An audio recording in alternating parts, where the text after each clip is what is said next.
Imagine with me for a second. Let's say someone's in high school. They start the day by going to school. It's full of triggers, pain, maybe they're bullied, really stressed. Then they go home and it's not any better. Parents they don't get along with, parents they don't understand the daily struggle, siblings they fight with, chores they have to do, things that just make it more stressful. Eventually this thing builds up and the days become longer and longer and the mornings are harder and harder to greet. And they end up in this cycle of pain and misery.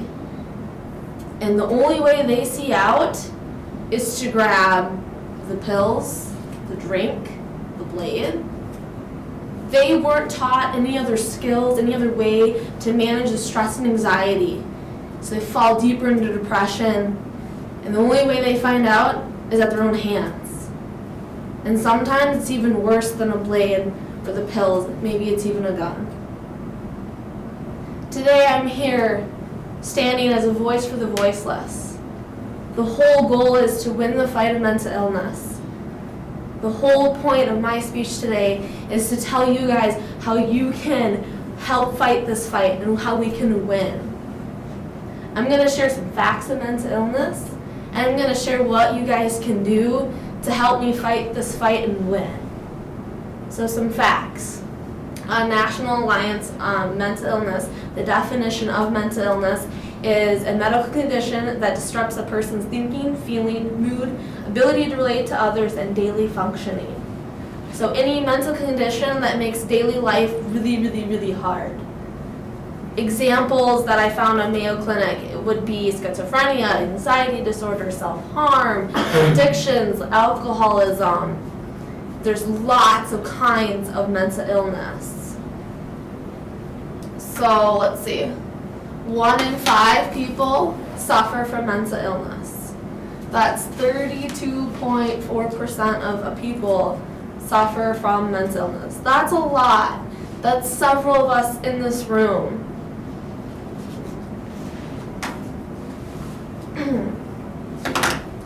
Out of the mental illness, eating disorders have the highest mortality rate, and that is because it not only takes a mental toll on you that leads to suicide, but it takes a physical toll on your body.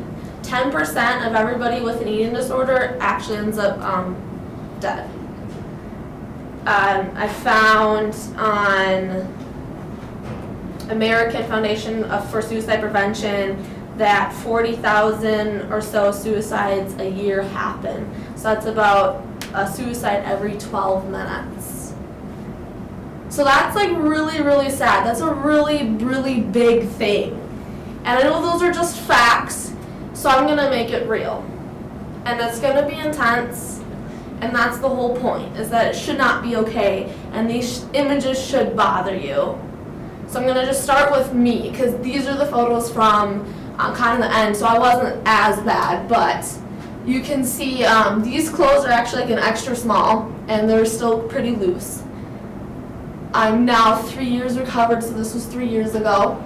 You can see, oops, like right here, those are some of my cuts from the end of it. So this is what cutting looks like. This is what somebody does day in and day out because they can't escape the pain and they don't know what else to do and they don't see another way out to get an escape from the emotions and from the pain. Anorexia. It's when you feel overweight, like this is what you see in the mirror, but this is how you actually look. But our brains are so morphed that you can't see the reality.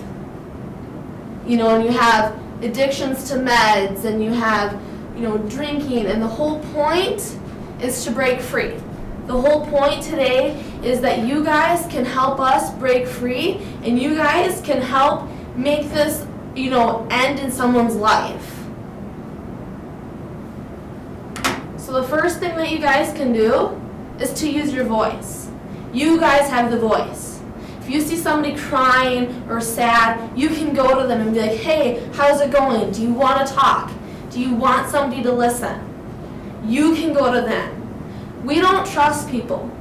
For me, people were the ones that caused me to be in that position. I was abused. So I didn't trust anybody.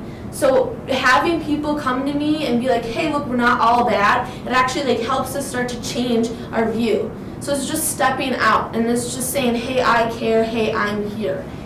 If you see someone being bullied, you have a voice. Go to them and be like, hey, knock it off, stop hurting them. We are so hurt that we can't say anything. We just sit there and we just take it until we can go home.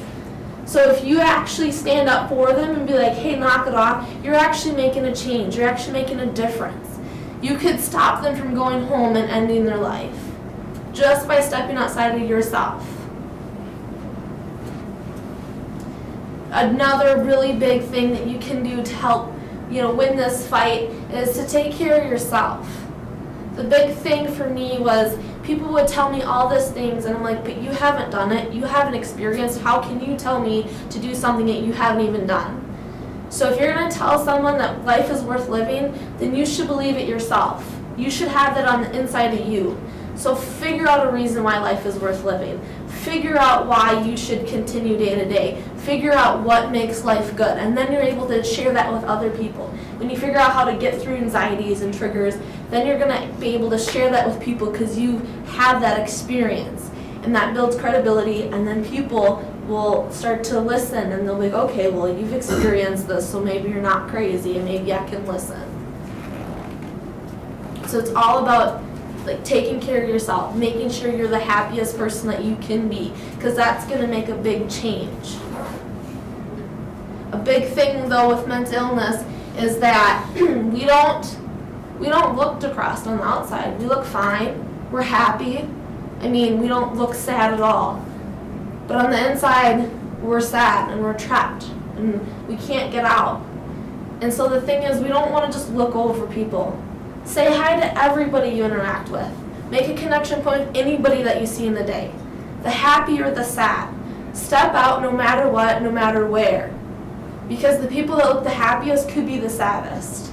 And by you reaching out to anybody, that's going to make a huge impact and make a huge change.